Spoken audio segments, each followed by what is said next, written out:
박근혜 전 대통령에게 직접 돈을 요구받았다. 이병우 전 국정원장이 진술한 것으로 알려진 내용입니다. 국정원 상납 의혹 수사가 박근혜 전 대통령으로 향하고 있습니다. 김홍국 경기대 겸임교수, 김병민 경희대 개원교수와 분석해 보겠습니다. 두 분 안녕하십니까? 안녕하세요. 모두가 자신을 지목하고 있는 상황. 박근혜 전 대통령은 무슨 생각을 하고 있을까요? 신뢰를 어기는 배신의 정치는 결국 패권주의와 줄세우기 정치를 양산하는 것으로 반드시 선거에서 국민들께서 심판을 해 주셔야 할 것입니다.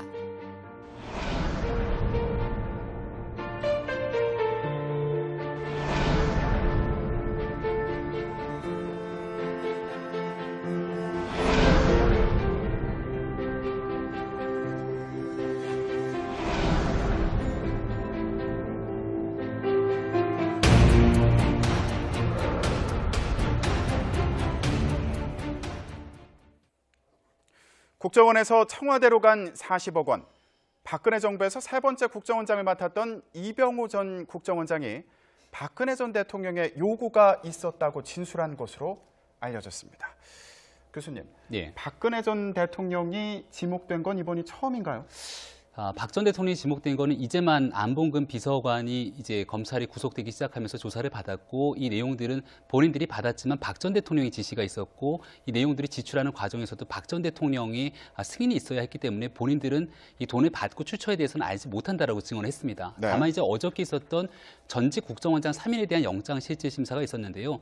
저 박근혜 정부에서 국정원장을 지낸 3명의 인사들 모두가 다 청와대로 특수활동비를 상납했지만 청와대가 요구했다라고는 얘기했지 여기서 박 전 대통령을 꼭 집어 지명하지는 않았습니다. 네. 다만 여기를 이제 이병호 전 원장이 박 전 대통령으로부터 지시를 받았다는 부분들을 지목을 했고, 거기에 대해서 아마 증거 인멸 도주의 우려가 없다고 아마 어제 홀로 구속영장이 기각된 상황으로 보입니다. 네. 그러니까 박근혜 전 대통령이 직접 요구했다. 이게 좀 충격으로 다가오는 측면도 있는 것 같은데, 지금 교수님 말씀하신 것처럼 영장 심사 과정에서 이게 영향을 미친 거 아니냐, 이런 분석이 있습니다. 그렇죠. 결정적인 영향을 미쳤죠. 왜냐하면 3명의 전직 국정원장, 박근혜 대통령과 사실은 국정원장은 독대를 하는 그런 관계 아니겠습니까? 물론 박 전 대통령은 거의 독대를 하지 않았지만 그럼에도 불구하고 직보를 하고 국정 현안에 대해서 보고도 하고 듣는 자리인데, 네. 3명의 국정원장이 다 지금 소위 말해서 상납이라고 이제 표현을 하죠. 특수활동비를 청와대에 건넸습니다. 건넨 액수라든가 기간 전체를 본다면 사실은 마지막에 이병호 전 원장의 경우는 사실은 기간도 2년 거의 3개월 정도 국정원장도 오래 했고요. 액수도 가장 컸습니다. 네. 거기에다 정치 관여가 관련된, 다시 말해서 청와대에서 진박 감배를 한다고 해서 여러 가지 여론조사를 했던 내용, 5억 원을 또 건넸거든요. 그런 상황들을 본다면 사실은 당연히 구속영장이 다른 두 사람에 비해서 발부가 됐을 텐데 안 된 이유는 역시 마지막에 다른 국정원장 출신들과 다르게 직접 박 전 대통령을 지목하고 지시를 받았다. 이런 내용들이 결국은 증거인멸 그리고 도주의 우려가 부족하다. 왜냐하면 다른 두 사람은 거기에 대해서 직접 얘기를 하지 않았기 때문에 영장을 발부한 판사의 이 지적에 따르면 결국은 증거인멸 그리고 도주의 우려에 대해서, 증거인멸에 대해서 특히 우려를 한 것 아니겠습니까? 네. 반면에 이병호 전 원장의 경우는 증거인멸의 우려가 없다라고 이제 이미 거기에 대해서 얘기를 했기 때문에요. 그런 부분이 사실은 가장 중요한, 구속영장이 기각이 된 가장 중요한 원인이 하나 됐다라고 보여지고요. 네. 박 전 대통령 결국은 아마 배신의 치를 떨고 있을 거다, 이런 생각이 듭니다. 네.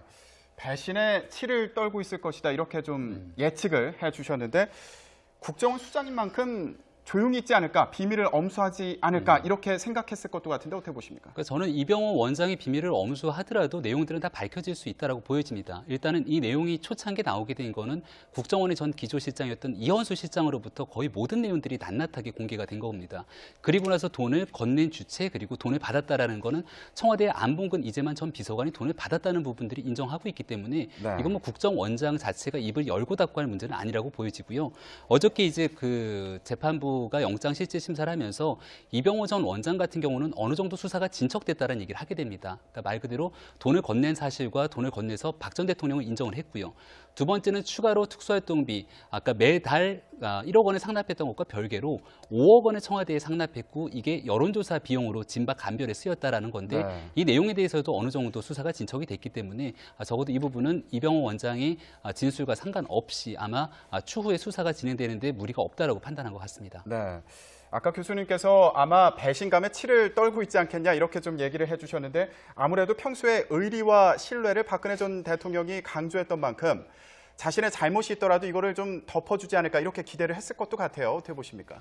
분명히 그런 기대를 했을 겁니다. 최소한도 국정원장 그리고 나의 문고리 3인방 이 사람들은 나를 지켜줄 거라고 생각했을 겁니다. 가족들도 사실은 면회를 하지 않고 가족들도 청와대에 들이지 않고 만나지 않았지 않습니까? 동생인 뭐 박지만 씨나 또 뭐 박근영 씨 다 거부를 했기 때문에 이 사람들은 지켜줄 거라고 생각했지만 결국은 그러나 배신을 당한 셈이 됐습니다. 물론 배신보다는 저는 진실이 중요하다고 봅니다. 전직 국정원장으로서 대통령 보는 것이 아니라 우리 국민과 역사를 봐야 되고요. 대한민국을 봐야죠. 그런 측면에서 저는 당연히 진실을 밝히는 것이 맞지만 박 전 대통령의 입장에서는 배신당했다고 생각을 할 거거든요. 그런데 어쩔 수 없는 상황이 됐습니다. 왜냐하면 이병기 전 국정원장이 가지고 있던 회계장부가 사실상 검찰에서 압수를 당했습니다. 거기에 보면 지금 뭐 최경환 의원의 경우는 뭐 1억 원을 받았다라는 내용들이 있잖아요. 회계장부에 적혀 있다는 것이 이제 검찰의 시각이거든요. 그렇다면 그런 낱낱의 증거를 갖고 있는 상황에서 전직 국정원장들이 사실상 이거를 빠져나갈 수 있거나 또는 거부할 수 있는 명분이 없는 거죠. 이미 검찰은 증거를 확보하고 있고 관련된 회계장부까지 가지고 이 추궁을 하는 상황에서 만약에 거짓말을 한다. 이것은 뭐 결국은 법에서 더 큰 심판을 받을 거고요. 또 부인을 하더라도 이미 명백한 증거가 있다는 상황이 된 거고요. 네. 여기에 대해서 박 전 대통령은 그동안에도 엄청나게 의리와 신뢰를 중시했지 않습니까? 가장 좋아하는 사람, 어떤 다른 뭐 연인이나 이런 사람이 아니었습니다. 상산 조자룡, 우리 네. 삼국지를 읽어보면 유비와 유비의 아들을 지키기 위해서 목숨을 걸고 조조의 뭐 100만 대군과 장비와 함께 맞섰던 의리의 이런 장군 하면 조자룡 아니겠습니까? 가장 좋아한다고 본인이 평상시도 얘기했고요. 네. 그리고 뭐 과거에 이제 한나라당, 새누리당 경선 당시에 자신이 가장 싫어하는 것, 의리를 어기는 것 이런 부분에 대해서 굉장히 강한 거부감을 나타내면서 나에게 가장 중요한 것은 신뢰다. 배신하는 사람 보면 정말 치료가 떨린다. 이런 얘기를 했기 때문에 네. 그만큼 더 마음의 상처를 입었을 거라고 봅니다. 네, 제가 박근혜 전 대통령 자서전을 조금 읽어드리겠습니다. 네. 지금 교수님께서 소개해 주신 부분인데 삼국지를 손에 잡던 날 새로운 세상을 만난 느낌이었다.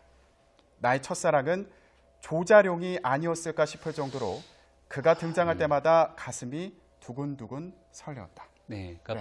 박근혜 전 대통령이 유달리 의리를 강조한 이유가 있죠. 그러니까 두 부모를 총탄이 여의고 나서 특히나 전두환 대통령이 집권하던 시기에 굉장히 오랫동안 어려운 시기를 겪었을 때 그 누구도 박근혜 전 대통령을 돌아보지 않았던 시절을 생각했던 것 같습니다. 그러니까 98년도에 정계에 화려하게 복귀를 했는데 복귀하기 전까지 꽤 오랫동안 어두웠던 시간들이 있을 거고 그때 이제 과거 아버지가 정권을 잡았던 시절을 생각하면서 이 배신의 정치를 많이 떠올렸을 겁니다. 근데 정치라는 과정에서 그렇다면 박 전 대통령 곁에 있는 사람들이 끝까지 의리를 지켰는가? 그러니까 김무성 의원을 비롯한 유승민 의원, 전부 이해운 의원을 비롯해서 한때 박근혜 전 대통령이 측근이었던 인사들이 하나둘씩 박 전 대통령 곁에 떠나가게 되는 과정들이 과연 그 사람들이 배신을 한 것인가? 아니면 박 전 대통령이 정치적 과정에 문제가 있는 것인가에 대한 판단하게 될 건데요. 결국 지금 박 전 대통령은 영어에 몸이 돼 있지만 얼마 전에 박 전 대통령이 한국당에서 출당당하게 됐을 때 한국당 최고위원회에서 적극적으로 나서서 의사짓기를 하고 있는 모습들을 많이 볼 수가 없었거든요. 그러니까 결국 정치에 대한 속성과 그 본질을 분명히 깨달았으면 네. 이와 같은 사태까지 오지 않았을 건데 본인이 가장 믿었던 최순실 씨에게까지 배신당하게 되는 상황을 스스로 연출한 게 아닌가 싶습니다. 네.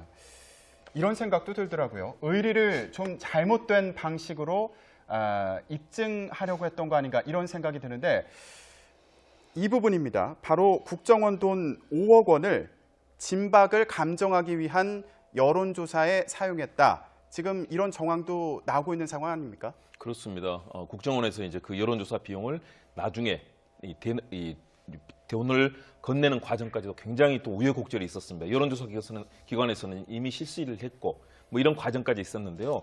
근데 더 중요한 문제는 역시 말씀하신 것처럼 내용이죠. 왜냐하면 진박을 감별하기 위해서 다시 말해서 박근혜 전 대통령 개인에 대한 충성심을 확인하기 위해서 당시에 최경환 의원이 진박 감별사를 자처하면서 전국을 돌면서 당시에 보수 정치인들을 감별하면서 과연 박 전 대통령에게 충성하느냐 배신하느냐 이걸 감별하는 내용을 가지고 당시에 우리 야당, 당시 이제 여당이었죠. 여당의 파문을 일으켰고 이런 부분에 가서 국정원의 돈이 쓰인 것 아니겠습니까? 우리 국가안보를 위해서 써야 될 간첩을 잡고 스파이를 막는 데 써야 될 그런 돈들이 결국은 박 전 대통령에게 충성하는 사람. 그런데 결국 내용을 돌아보더라도 과연 진정으로 충성한 사람이었느냐. 심리학에서 이 배신에 대해서 개념을 얘기합니다. 어떤 상황에 대해서 현상을 보느냐, 동기를 보느냐. 현상을 보면 현상에서만 자신에게 충성하는 사람을 보는데 왜 충성을 했느냐. 동기를 봐야 되는데 박 전 대통령은 그 사람의 겉모습만 봤던 거죠. 결국은 이 사람들이 지금 중에서 누가 과연 박 전 대통령에게 마지막 충성을 다하고 있는가. 그렇게 본다면 우리 국고를 그런 식으로 함부로 개인의 쌈짓돈처럼 충성의 대가를 확인하는 걸로 썼던 것들. 네. 결국은 지금 심판을 받고 있는 거죠. 네, 그 여론조사를 통해서 진박이 제대로 검증이 됐는지는 지금 상황을 보면 좀 잘 모르겠다 이런 생각이 들기도 하는데 그럼 일단은 여론조사 외에는 국정원 돈을 받아서 어디에 썼는지는 불분명한 상황인 거죠? 그렇기 때문에 이제만 안봉근 전 비서관이 이 모든 것들은 박근혜 전 대통령에게 밀고 있다는 생각이 지울 수가 없습니다. 왜냐하면 박근혜 전 대통령이 이 모든 것들은 카드가 아니라 뭐 다 현찰로 쓰게 되고 현찰에 대한 영수증 증빙이 필요 없기 때문에 말 그대로 박근혜 전 대통령이 받은 돈을 어디에 지출했는지 끝까지 함구한다 그러면 이 내용들을 현재 밝혀져 있는 증거가 없으면 추가적으로 밝혀내기는 쉽지 않은 상황이거든요. 네. 따라서 이제 박 전 대통령에 대한 조사가 임박한 것으로 보이는데 현재 이제 본인에 대한 사선 변호인들이 다 사임하고 국선 변호인이 선임됐지만 국선 변호인의 접견조차 거부하고 있는 상황이라 검찰의 조사에도 제대로 응하지 않을 확률이 굉장히 높아 보입니다. 그러면은 이 국정원 특수활동비를 어디에 썼는지는 아직 정확히 모르지만 네. 이걸 청와대에서 받아갔다는 것 자체가 지금 불법인 상황인가요? 그렇죠. 근데 이걸 이제 검찰이 얘기하고 있는 것처럼 뇌물 혹은 국고 손실의 혐의를 입증할 수 있을까는 이 법조인들마다 의견이 조금씩 다른 상황이기 때문에 과연 이제 정부가 써야 되는 계정 자체의 목적 외 용도로 썼기 때문에 거기에 대한 문제를 제기할 수도 있다라고 보여지는 거고요. 이 부분을 만약 박근혜 전 대통령이 일부 언론에서 제기하고 있는 것처럼 사적으로 남용했다면 굉장히 큰 문제, 더 큰 문제가 될 수 있는 거고 뭐 뇌물의 혐의를 적용하게 되는 거는 대가성의 문제를 가지고 이병기 국정원장 같은 경우 돈을 받고 나서 이제 비서실장으로 영전을 시켰다라고 하는 부분들인데 그런 대가성을 입증하기도 쉽지 않은 상황이기 때문에 이거는 네. 이제 앞으로 재판 과정에 다툼이 있을 여지로 보입니다. 자, 이 국정원 특수활동비라는 건 결국 국가 안보를 위해 써야 되는 거 아니냐 이런 얘기가 나오고 있는데요. 국민 세금으로 지원된 이 국정원 특수활동비가 또 다른 경로로 줄줄 샜다는 의혹이 추가로 제기됐습니다.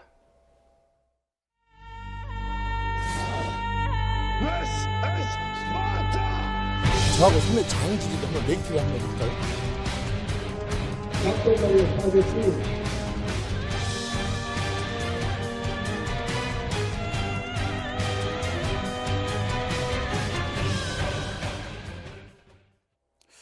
네, 정치적인 사안에 목숨을 건 정치인들 얘기를 좀 보셨는데 지금 가장 최근 사안으로는 최경환 의원이 떠올랐습니다. 국정원에서 자기가 돈 받은 의혹이 사실이면 할복을 하겠다, 목숨을 걸었습니다. 동대구역에서 네.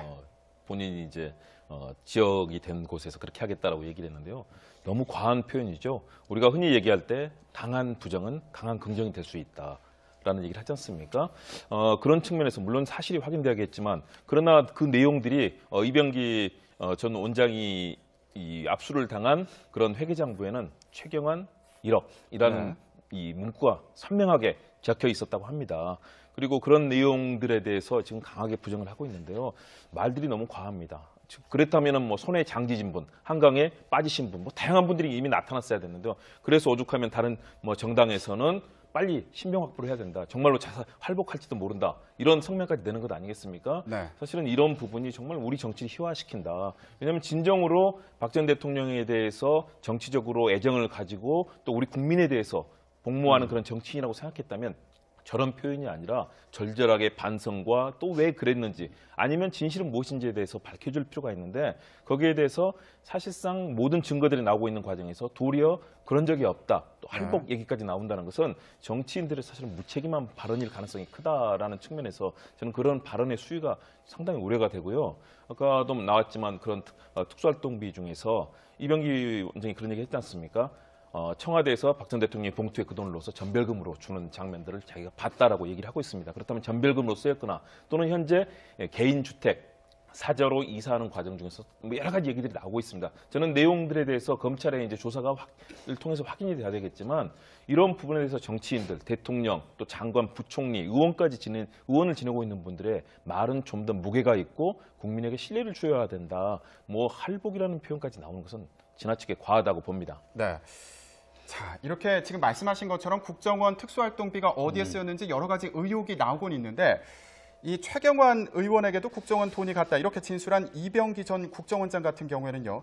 물론 뭐 구체적인 시점까지 얘기는 했습니다만 본인이 직접 건넨 건 아니고 지출을 승인만 했다 이렇게 네. 얘기했습니다. 그러면 이게 실제로 건네졌는지는 또 확인하기 어려운 게 아닌가 이런 생각이 들기도 하거든요. 실제 건네졌다라는 부분들에 대해서 이현수 전 기조실장이 구체적인 증언을 하고 있는 것으로 알려졌기 때문에 거기에 대한 내용들이 나왔기 때문에 이병기 원장도 결국 자수서를 쓰지 않았을까라는 생각이 드는 거고요. 네. 최경환 의원이 국회의원으로서 돈을 받은 것이 아니라 그 당시 경제부총리 겸 기획지정부 장관으로 있으면서 돈을 받았다라는 거고 이게 이제 더 큰 문제가 될 수밖에 없는 부분 중에 하나는 이 기재부라고 하는 곳은 대한민국 정부 부처, 그러니까 국가의 모든 예산에 대한 편성을 총괄하는 곳입니다. 그렇다면 국정원의 특수활동비를 점점 해마다 줄여야 된다라고 하는 여론들이 있었을 거고 이 특수활동비에 대한 1억 원의 돈을 기재부의 최경환 의원이 개인적으로 받았다라면 그리고 그 대가성으로 국정원의 예산을 증액시키거나 특수활동비에 대한 예산들을 훨씬 더 늘려주는 행위가 있었더라면 이 대가성에 대한 문제가 제기될 수 있다 이렇게 보여지는 거고요. 네. 지금 얼마 전에 있었던 청와대의 조윤석 정무수석을 비롯해서 수석들이 특수활동비가 좀 부족했기 때문에 청와대 활동의 일환으로 돈을 받는 것과 또 지금 얘기가 나오고 있는 것들은 추가적인 수사가 필요합니다만은 만약 사실이라면 기재부 장관이 돈을 받았던 부분들은 좀 내용의 성격이 완전히 다를 수 있는 부분이거든요. 네. 따라서 아마 현직 의원 신분이지만 검찰이 추가적인 정황 증거들을 확보했다면 최경환 의원에 대한 소환 조사가 불가피한 상황이 아니냐 뭐 이런 얘기가 나옵니다. 그런데 지금 대가성 관련해서 말씀을 해주셨는데 이병기 전 국정원장 같은 경우에는 이후에 대통령 비서실장으로 영전하지 않았습니까? 그렇습니다. 국정원장에서 사실은 약 7개월 정도 국정원장을 짧게 했었죠. 그리고 나서 비서실장까지 영전을 했습니다. 그런 부분들이 왜냐하면 이병기 국정원장 당시에 5천만 원이었던 게 1억 원으로 2배로 이제 특수활동비를 건네는 이 매달 액수가 올라갔거든요. 네. 올라간 데다가 당시에 또 역시 진박의 대표 정치인으로 불렸던 최경환 당시 부총리 국정원 예산권을 쥐고 있지 않았습니까? 이런 부분에 대해서 많이 돈을 건넸다. 그리고 결국은 이것이 청와대에 대해서 그런 역할을 했던 것들. 그리고 지금 국정원장들의 의견이 그렇습니다. 관행이다라고 이현수 실장이 얘기를 하니까 그렇다면 어쩔 수 없네라면서 이제 돈을 청와대에 건네는 상황들이 됐는데요. 그렇다면 이런 부분들이 결국은 청와대, 다시 말해서 상급자, 최고 권력자의 눈에 들고 또 그 역할을 맡을 수밖에 없었던 여러 가지 정황들이 이루어진다면 박 전 대통령 입장에서는 더욱더 곤혹스러운 상황이 될 수밖에 없는 그런 지금 처진 것 같습니다. 네. 지금 이런 여러 가지 정황이 의혹을 배가시키고 있는 건 아닌가 이런 생각이 들기도 하는데요. 이렇게 과거 정권 실세들이 검찰 수사를 받고 있는 가운데 검찰의 의혹이 지금 청와대의 주요 인사로까지 향했습니다. 두 번째 주제입니다. 강조하지만 저와는 무관한 일입니다. 앞선 보도와 앞선 질문들이 책임 있는 언론으로서 자제를 부탁합니다.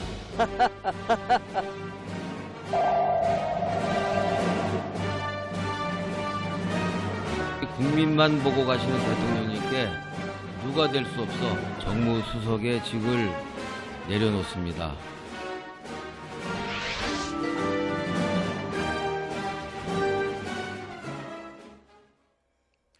네, 어제 사퇴 의사를 밝힌 전병헌 전 정무수석.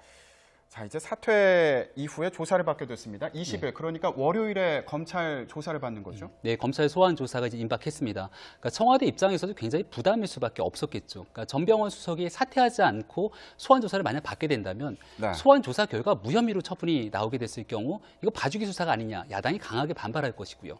만약에 혐의가 입증이 돼 갖고서는 구속이 되거나 기소가 되는 상황이 오게 되면은 인사검증에 실패하고 청와대에 대한 강력한 인사 책임을 물을 거기 때문에 이러지도 저러지도 못할 못하는 상황 속에서 네. 전병헌 수석이 스스로 거취를 판단할 수밖에 없는 상황이다라고 보여지고요. 네. 이게 단순하게 전병헌 수석만을 향한 것이 아니라 이미 본인이 국회의원 시절에 비서관들이 전부 구속이 되게 되고 관련 혐의자들이 여기에 대해서 꽤 많은 문제들에 대한 검찰이 자료들을 확보한 것 같은데 이제 소환 조사 결과 만약에 전 수석이 연관이 돼 있다라고 한다면 검찰의 마지막 고심은 구속영장 청구까지도 만약 고심을 하게 되지 않을까라고 보여집니다. 네. 그럼 여기서 또 의문이 드는 게 전병헌 전 수석이 이전에는 언론이 의혹을 키우고 있다. 좀 자신만만한 모습을 보이기도 했는데 대통령이 돌아오자마자 사퇴하겠다 이렇게 입장을 또 바꿨습니다. 이건 어떻게 해석해야 될까요? 일단 상황이 점점 더 급박해지고 있고 중대해지고 있다라고 판단을 했다고 봅니다.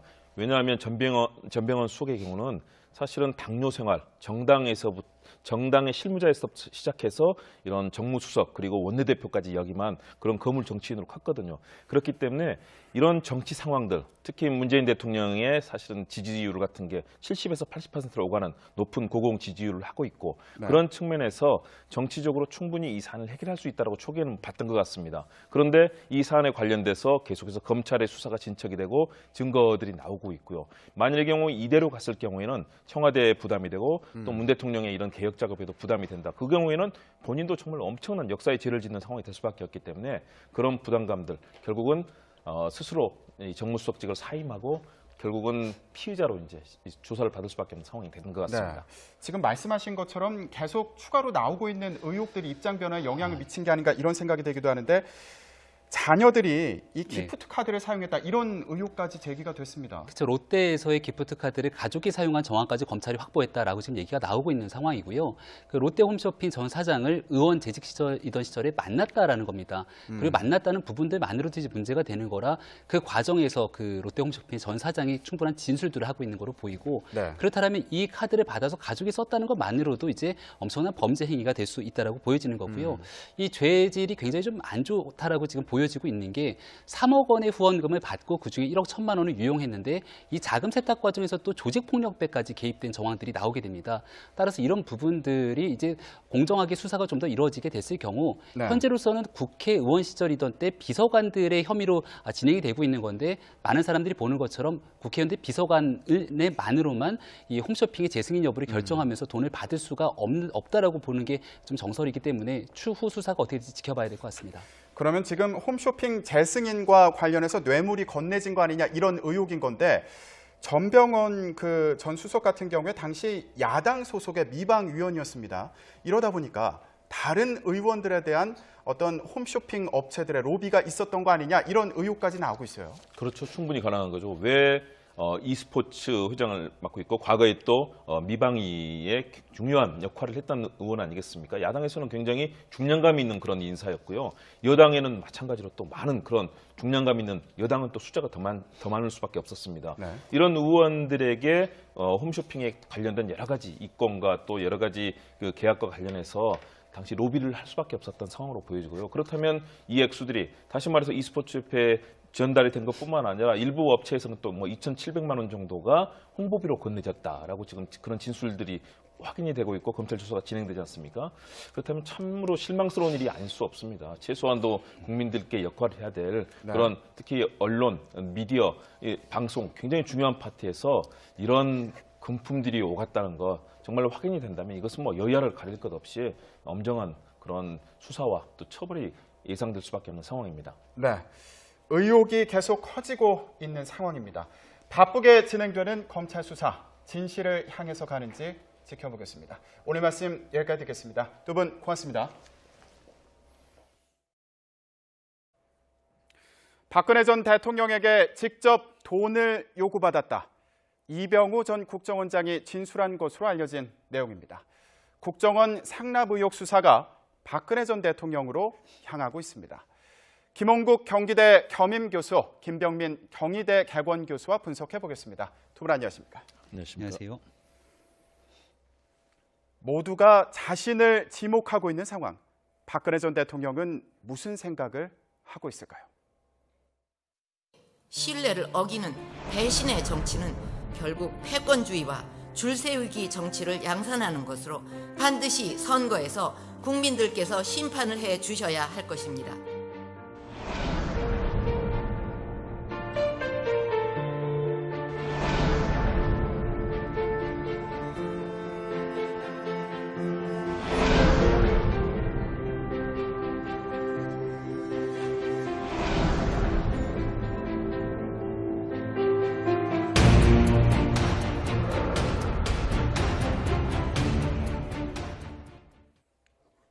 국정원에서 청와대로 간 40억 원. 박근혜 정부에서 세 번째 국정원장을 맡았던 이병호 전 국정원장이 박근혜 전 대통령의 요구가 있었다고 진술한 것으로 알려졌습니다. 교수님, 예. 박근혜 전 대통령이 지목된 건 이번이 처음인가요? 박 전 대통령이 지목된 거는 이제만 안봉근 비서관이 이제 검찰이 구속되기 시작하면서 조사를 받았고, 이 내용들은 본인들이 받았지만 박 전 대통령의 지시가 있었고, 이 내용들이 지출하는 과정에서도 박 전 대통령이 승인이 있어야 했기 때문에 본인들은 이 돈을 받고 출처에 대해서는 알지 못한다라고 증언했습니다. 네. 다만 이제 어저께 가장 싫어하는 것, 의리를 어기는 것, 이런 부분에 대해서 굉장히 강한 거부감을 나타내면서 나에게 가장 중요한 것은 신뢰다. 배신하는 사람 보면 정말 치르가 떨린다. 이런 얘기를 했기 때문에 네. 그만큼 더 마음의 상처를 입었을 거라고 봅니다. 네, 제가 박근혜 전 대통령 자서전을 조금 읽어드리겠습니다. 네. 지금 교수님께서 소개해 주신 부분인데, 삼국지를 손에 잡던 날 새로운 세상을 만난 느낌이었다. 나의 첫사랑은 조자룡이 아니었을까 싶을 정도로 그가 등장할 때마다 가슴이 두근두근 설레었다. 네, 그러니까 네. 박근혜 전 대통령이 유달리 의리를 강조한 이유가 있죠. 그러니까 두 부모를 총탄이 여의고 나서 특히나 전두환 대통령이 집권하던 시기에 굉장히 오랫동안 어려운 시기를 겪었을 때 그 누구도 박근혜 전 대통령을 돌아보지 않았던 시절을 생각했던 것 같습니다. 그러니까 98년도에 정계에 화려하게 복귀를 했는데, 복귀하기 전까지 꽤 오랫동안 어두웠던 시간들이 있을 거고, 그때 이제 과거 아버지가 정권을 잡았던 시절을 생각하면서 이 배신의 정치를 많이 떠올렸을 겁니다. 근데 정치라는 과정에서 그렇다면 박 전 대통령 곁에 있는 사람들이 끝까지 의리를 지켰는가? 그러니까 김무성 의원을 비롯한 유승민 의원, 전부 이해운 의원을 비롯해서 한때 박근혜 전 대통령이 측근이었던 인사들이 하나둘씩 박 전 대통령 곁에 떠나가게 되는 과정들이 과연 그 사람들이 배신을 한 것인가, 아니면 박 전 대통령이 정치적 과정에 문제가 있는 것인가에 대한 판단을 하게 될 건데요. 결국 지금 박 전 대통령은 영어의 몸이 돼 있지만, 얼마 전에 박 전 대통령이 한국당에서 출당당하게 됐을 때 한국당 최고위원회에서 적극적으로 나서서 의사진행을 하고 있는 모습들을 많이 볼 수가 없었거든요. 그러니까 결국 정치에 대한 속성과 그 본질을 분명히 깨달았으면 네. 이와 같은 사태까지 오지 않았을 건데, 본인이 가장 믿었던 최순실 씨에게까지 배신당하게 되는 상황을 스스로 연출한 게 아닌가 싶습니다. 네, 이런 생각도 들고. 혹은 증거인멸, 그리고 도주의 우려에 대해서, 증거인멸에 대해서 특히 우려를 한 것 아니겠습니까? 네. 반면에 이병호 전 원장의 경우는 증거인멸의 우려가 없다라고 이제 이미 거기에 대해서 얘기를 했기 때문에요. 그런 부분이 사실은 가장 중요한, 구속영장이 기각이 된 가장 중요한 원인이 하나 됐다라고 보여지고요. 네. 박 전 대통령 결국은 아마 배신의 치를 떨고 있을 거다, 이런 생각이 듭니다. 네, 배신의 치를 떨고 있을 것이다, 이렇게 좀 예측을 해주셨는데, 국정원 수장인 만큼 조용히 있지 않을까, 비밀을 엄수하지 않을까, 이렇게 생각했을 것도 같은데 어떻게 보십니까? 그러니까 저는 이병호 원장이 비밀을 엄수하더라도 내용들은 다 밝혀질 수 있다고 보여집니다. 일단은 이 내용이 초창기에 나오게 된 거는 국정원의 전 기조실장이었던 이현수 실장으로부터 거의 모든 내용들이 낱낱하게 공개가 된 겁니다. 그리고 나서 돈을 건넨 주체, 그리고 돈을 받았다라는 거는 청와대의 안봉근 이재만 전 비서관이 돈을 받았다는 부분들이 인정하고 있기 때문에 네. 이건 뭐 국정원장 자체가 입을 열고 닫고 할 문제는 아니라고 보여지고요. 어저께 이제 그 재판부가 영장 실질 심사를 하면서 이병호 전 원장 같은 경우는 어느 정도 수사가 진척됐다는 얘기를 하게 됩니다. 그러니까 말 그대로 돈을 건넨 사실과 돈을 건네서 박 전 대통령을 인정을 했고요. 두 번째는 추가로 특수활동비, 아까 매달 1억 원을 상납했던 것과 별개로 5억 원을 청와대에 상납했고, 이게 여론조사 비용으로 진박 감별에 쓰였다라는 건데, 네. 이 내용에 대해서도 어느 정도 수사가 진척이 됐기 때문에 적어도 이 부분은 이병호 원장의 진술과 상관없이 아마 추후에 수사가 진행되는데 무리가 없다라고 판단한 것 같습니다. 네, 아까 교수님께서 아마 배신감에 치를 떨고 있지 않겠냐, 이렇게 좀 얘기를 해주셨는데, 아무래도 평소에 의리와 신뢰를 박근혜 전 대통령이 강조했던 만큼 자신의 잘못이 있더라도 이거를 좀 덮어주지 않을까, 이렇게 기대를 했을 것도 같아요. 어떻게 보십니까? 분명히 그런 기대를 했을 겁니다. 최소한도 국정원장, 그리고 나의 문고리 3인방, 이 사람들은 나를 지켜줄 거라고 생각했을 겁니다. 가족들도 사실은 면회를 하지 않고, 가족들도 청와대에 들리지 않고 만나지 않았지 않습니까? 동생인 뭐 박지만 씨나 또 뭐 박근영 씨 다 거부를 했기 때문에 이 사람들은 지켜줄 거라고 생각했지만, 결국은 그러나 배신을 당한 셈이 됐습니다. 물론 배신보다는 저는 진실이 중요하다고 봅니다. 전직 국정원장으로서 대통령 보는 것이 아니라 우리 국민과 역사를 봐야 되고요. 대한민국을 봐야죠. 그런 측면에서 저는 당연히 진실을 밝히는 것이 맞지만, 박 전 대통령의 입장에서는 배신당했다고 생각을 할 거거든요. 그런데 어쩔 수 없는 상황이 됐습니다. 왜냐하면 이병기 전 국정원장이 가지고 있던 회계장부가 사실상 검찰에서 압수를 당했습니다. 거기에 보면 지금 뭐 최경환 의원의 경우는 뭐 1억 원을 받았다라는 네. 내용들이 있잖아요. 회계장부에 적혀 있다는 것이 이제 검찰의 시각이거든요. 그렇다면 그런 낱낱의 증거를 갖고 있는 상황에서 전직 국정원장들이 사실상 이거를 빠져나갈 수 있거나 또는 거부할 수 있는 명분이 없는 거죠. 이미 검찰은 증거를 확보하고 있고 관련된 회계장부까지 가지고 이 추궁을 하는 상황에서 만약에 거짓말을 한다. 이것은 뭐 결국은 법에서 더 큰 심판을 받을 거고요. 또 부인을 하더라도 이미 명백한 증거가 있다는 상황이 된 거고요. 네. 여기에 대해서 박 전 대통령은 그동안에도 엄청나게 의리와 신뢰를 중시했지 않습니까? 가장 좋아하는 사람, 어떤 다른 뭐 연인이나 이런 사람이 아니었습니다. 상산 조자룡, 우리 네. 삼국지를 읽어보면 유비와 유비 아들을 지키기 위해서 목숨을 걸고 조조의 뭐 100만 대군과 장비와 함께 맞섰던 의리의 이런 장군 하면 조자룡 아니겠습니까? 가장 좋아한다고 본인이 평상시도 얘기했고요. 네. 그리고 뭐 과거에 이제 한나라당, 새누리당 경선 당시에 자신이 있었던 전직 국정원장 3인에 대한 영장 실질 심사가 있었는데요. 저 박근혜 정부에서 국정원장을 지낸 3명의 인사들 모두가 다 청와대로 특수활동비를 상납했지만 청와대가 요구했다라고는 얘기했지 여기서 박 전 대통령을 꼭 집어 지명하지는 않았습니다. 네. 다만 여기를 이제 이병호 전 원장이 박 전 대통령으로부터 지시를 받았다는 부분들을 지목을 했고 거기에 대해서 아마 증거 인멸, 도주의 우려가 없다고 아마 어제 홀로 구속영장이 기각된 상황으로 보입니다. 네. 그러니까 박근혜 전 대통령이 직접 요구했다. 이게 좀 충격으로 다가오는 측면도 있는 것 같은데 지금 교수님 말씀하신 것처럼 영장 심사 과정에서 이게 영향을 미친 거 아니냐 이런 분석이 있습니다. 그렇죠. 결정적인 영향을 미쳤죠. 왜냐하면 3명의 전직 국정원장, 박근혜 대통령과 사실은 국정원장은 독대를 하는 그런 관계 아니겠습니까? 물론 박 전 대통령은 거의 독대를 하지 않았지만 그럼에도 불구하고 직보를 하고 국정 현안에 대해서 보고도 하고 듣는 자리인데 네. 3명의 국정원장이 다 지금 소위 말해서 상납이라고 이제 표현을 하죠. 특수활동비를 청와대에 건넸습니다. 건넨 액수라든가 기간 전체를 본다면 사실은 마지막에 이병호 전 원장의 경우는 사실 기간도 2년 거의 3개월 정도 국정원장도 오래 했고요. 액수도 가장 컸습니다. 네. 거기에다 정치 관여가 관련된 다시 말해서 청와대에서 진박 감배를 한다고 해서 여러 가지 여론조사를 했던 내용, 5억 원을 또 건넸거든요. 그런 상황들을 본다면 사실은 당연히 구속영장이 다른 두 사람에 비해서 발부가 됐을 텐데 안 된 이유는 역시 마지막에 다른 국정원장 출신들과 다르게 직접 박 전 대통령을 지목하고 지시를 받았다. 이런 내용들이 결국은 증거인멸 그리고 도주의 우려가 부족하다. 왜냐하면 다른 두 사람은 거기에 대해서 직접 얘기를 하지 않았기 때문에 영장을 발부한 판사의 이 지적에 따르면 결국